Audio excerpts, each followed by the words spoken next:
Malappuram വണ്ടൂരിൽ mobile phone പൊട്ടിത്തെറിച്ചു. നേരത്തെ ഞാൻ അതിൻ്റെ ആ വാർത്ത പ്രേക്ഷകരോട് സൂചിപ്പിച്ചിരുന്നു. അതിൻ്റെ വിശദമായ റിപ്പോർട്ടിലേക്കാണ് ഇനി നമ്മൾ കടക്കുന്നത്.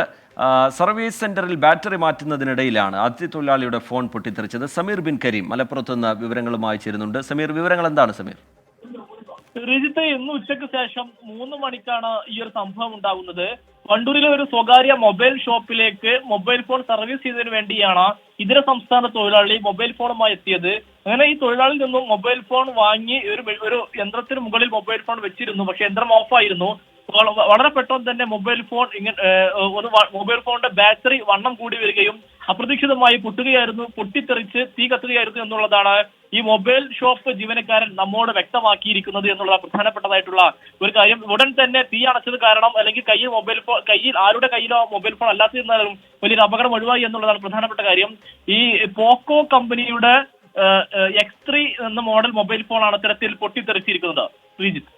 ശരി, സമീർ ബിൻ കരീം മലപ്പുറത്ത് നിന്ന് വിവരങ്ങൾ നൽകുകയായിരുന്നു.